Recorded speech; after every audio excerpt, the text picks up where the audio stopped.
बलात्काराचा गुन्हा हा निंदनीय आहे, परंतु एखाद्या निष्पापाला बलात्काराच्या आरोपामध्ये खोटेपणाने गुंतवणे तेवढेच निंदनीय आहे व अशा निष्पाप आरोपींना नुकसान भरपाई मिळण्याबाबतची कोणती तरी तरतूद क्रिमिनल प्रोसिजर कोड कलममध्ये असली पाहिजे.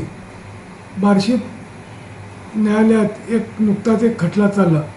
माढा तालुक्यातील एका तरुणाविरुद्ध एका विवाहितेने ती घरात काम करत असताना हा तरुण कंपाऊंडरनं उडी मारून आला व चाकूचा दाग दाखवून त्याने आपल्यावर बलात्कार केला असा आरोप करणारी फिर्याद न्यायालयात पोलीस स्टेशनला दाखल करण्यात आलेली होती.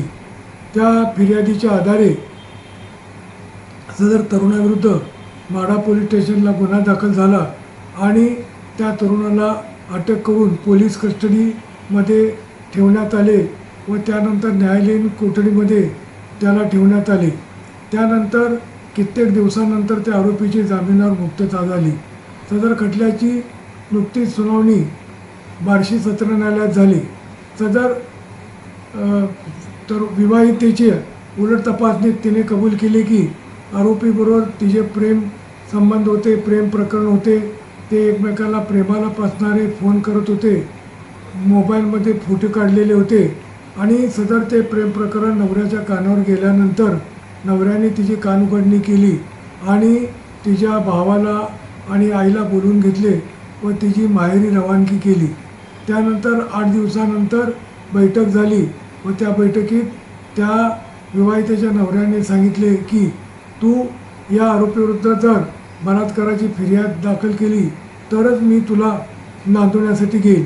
त्याप्रमाणे तिने बलात्काराची फिर्याद दाखल केली अशी स्पष्ट कबुली आम्ही घेतलेल्या उलट तपासात तिने दिली आणि सर्व पुराव्याचा विचार करून न्यायाधीशांनी आरोपीची निर्दोष मुक्तता केली.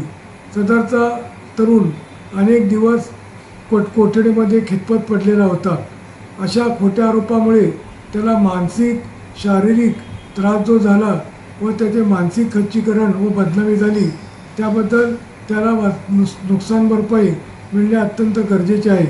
परंतु दुर्दैवाने आपल्या क्रिमिनल प्रोसिजर कोडमध्ये आरोपीला नुकसान भरपाई देण्याची कुठलीही तरतूद नाही. आता 1 जुलैपासून नवीन क्रिमिनल प्रोसिजर कोड चालू होत आहे, त्यामध्ये सुद्धा दुर्दैवाने कुठलीही तरतूद केलेली नाही. तर अशी तरतूद करायला पाहिजे जेणेकरून अशा तरुणांना सुद्धा न्याय मिळेल.